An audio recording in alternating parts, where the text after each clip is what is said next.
Assalamualaikum warahmatullahi wabarakatuh. Saya Wahyu Intan Sari, NIM 2152111029 dari kelompok 2 akan mempresentasikan laporan hasil observasi komunikasi bisnis sanak saudara. Profil perusahaan sanak saudara merupakan usaha kuliner yang berdiri pada awal tahun 2020. Pada tahun 2022, setelah pandemi berlalu, usaha ini semakin dikenal konsumen dan memiliki nilai penjualan yang tinggi. Usaha ini melakukan inovasi baru dengan menambahkan beberapa produk makanan dan minuman. Selain itu, usaha ini juga membuka cabang di beberapa tempat seperti Solo Square, Kartasura, yaitu di dekat UIN Raden Mas Said Surakarta, dan yang terbaru di daerah Banyuanyar, Solo. Produk makanannya yaitu chicken katsu, Red Bull, stick, hot plate, dan untuk minumannya aneka kopi, aneka susu, aneka jus, aneka minuman tradisional, dan mocktail. Jenis kuliner dan pendirinya yaitu Muhammad Roshid dan Safitri Widya. Untuk kontaknya di Instagram yaitu Sanak Saudara, TikTok Sanak Saudara, dan ini layanan penjualnya di Shopee Food dan GrabFood dan GrabFood. Namanya juga Sanak Saudara. Kegiatan komunikasi dalam bisnis yaitu komunikasi internal adalah proses pertukaran informasi, gagasan ide, pesan, dan pemikiran antar anggota organisasi, berbagai tingkat dan departemen dalam perusahaan untuk mendukung pencapaian tujuan bersama.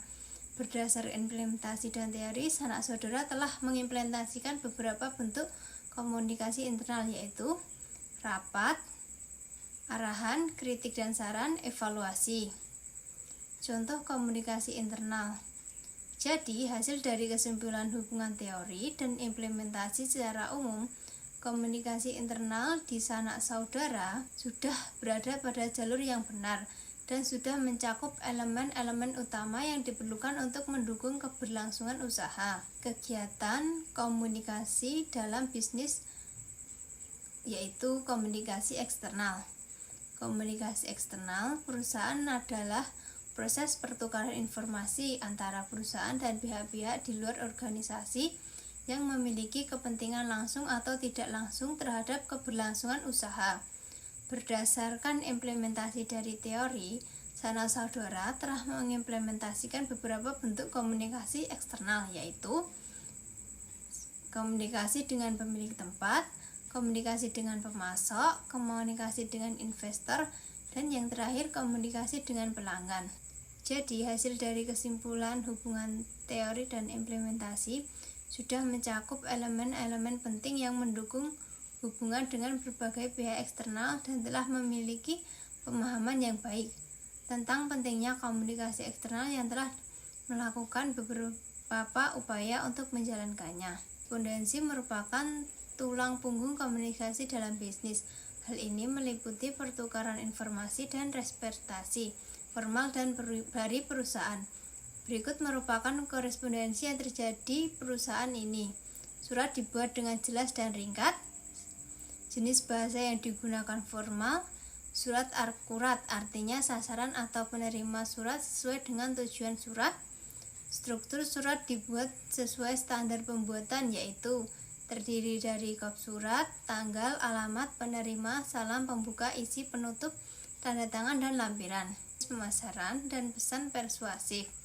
Komunikasi pemasaran merupakan usaha untuk menyampaikan pesan kepada publik, terutama konsumen sasaran mengenai keberadaan produk di pasar.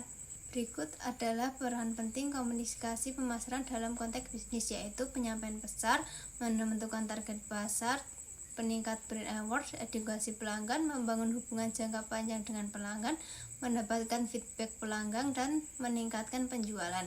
Untuk menyampaikan pesan persuasif secara efektif, beberapa strategi yang bisa diterapkan meliputi penggunaan emosi, mengaitkan produk dengan emosi positif seperti kebahagiaan atau kenyamanan, logika dan fakta, memperkuat argumen dan data, dan relevan untuk menambah kredibilitas. Ajakan langsung menggunakan kata-kata ajakan seperti ayo atau mari untuk mendorong tindakan segera dari konsumen. Sanak saudara telah berhasil mengimplementasikan strategi komunikasi pemasaran yang efektif melalui berbagai konten di media sosial dengan menggunakan pesan persuasif. Hal ini dilakukan dengan melakukan penawaran khusus seperti diskon yang menarik perhatian pelanggan. Selain itu, sanak saudara juga menjadi konsisten menyampaikan keunggulan produk yang ditawarkan, sehingga mampu menambah citra positif di mata konsumen. Kepuasan pelanggan menjadi prioritas utama yang ditujukan melalui solusi terhadap berbagai kebutuhan dan masalah yang dihadapi konsumen. Untuk memperkuat kepercayaan sanak saudara, menggunakan testimoni pelanggan yang telah merasakan manfaat produk mereka, memberikan bukti nyata akan kualitas dan nilai yang ditawarkan. Strategi ini membantu sanak saudara meningkatkan daya tarik sekaligus membangun loyalitas pelanggan. Pertemuan antara dua belah pihak atau lebih yang membahas suatu persoalan bisnis dalam arti luas dengan adanya tawar-menawar mutualistik, adanya suatu musyawarah untuk mencapai titik temu dan adanya kesepakatan antara keduanya. Pertemuan kedua belah pihak, musyawarah membantu persoalan, 3 tawar-menawar, 4 mencapai kesepakatan. Etika dan teknologi. Etika dalam komunikasi bisnis adalah prinsip moral yang mengatur interaksi antara individu dan organisasi. Hal ini penting karena mempengaruhi reputasi, kepercayaan, dan hubungan perusahaan dengan karyawan, pelanggan, mitra, dan masyarakat. Kejujuran, transparansi, kepatuhan terhadap hukum, penghormatan terhadap privasi, tanggung jawab sosial, keadilan, keterlibatan dan partisipasi, etika dalam pemasaran, kepatuhan terhadap kode etik, pengembangan berkelanjutan. Teknologi dalam komunikasi bisnis mencakup berbagai alat, platform, dan sistem yang digunakan untuk memfasilitasi pertukaran informasi dan kolaborasi antara individu dan organisasi. Unsur-unsur atau komponennya: perangkat keras, hardware, perangkat lunak, software, jaringan, data dan informasi, platform kolaborasi, keamanan dan privasi, infrastruktur TI, analitik dan pelaporan, sumber daya manusia, yang terakhir etika dan kebijakan komunikasi. Implementasi etika pada bisnis sanak saudara. Kejujuran, menyampaikan informasi produk secara akurat. Transparansi, komunikasi terbuka tentang promosi dan kebijakan. Kepatuhan hukum, mematuhi regulasi keamanan pangan. Privasi, menjaga data pelanggan. Tanggung jawab sosial, mendukung komunitas lokal. Keadilan, perlakuan setara kepada semua pihak. Partisipasi, menggunakan survei untuk meningkatkan layanan. Etika pemasaran, tidak melakukan promosi menyesatkan. Kode etik, mengikuti pedoman industri kuliner. Pengembangan berkelanjutan, praktik bisnis ramah lingkungan. Implementasi teknologi pada bisnis sanak saudara. Perangkat keras, komputer dan perangkat mobile, perangkat lunak, aplikasi email dan kolaborasi, jaringan, internet untuk komunikasi, data, analisis penjualan dan umpan balik, kolaborasi, Google Workspace, keamanan, perlindungan data, infrastruktur, CloudStrike, analitik, evaluasi pasar, SDM, pelatihan teknologi, kebijakan komunikasi, etis. Sanak saudara melakukan etika dan teknologi dengan beberapa pihak, antara lain pelanggan, etika, informasi akurat, transparansi, privasi data, teknologinya, media sosial dan aplikasi pesan.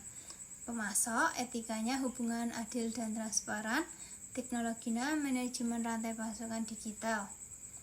Karyawan, etikanya keadilan dan penghormatan, teknologi Google Workspace untuk kolaborasi.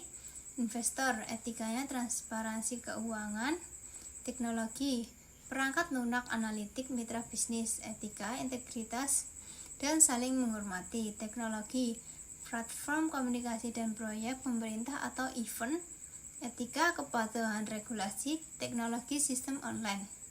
Untuk izin, kesimpulan hubungan antara teknologi dan implementasi etika dan teknologi. Etika dan teknologi yang dilakukan oleh sanak saudara sudah sesuai dengan teori tentang etika dan teknologi, yaitu yang menekankan transparansi, tanggung jawab sosial, dan keadilan.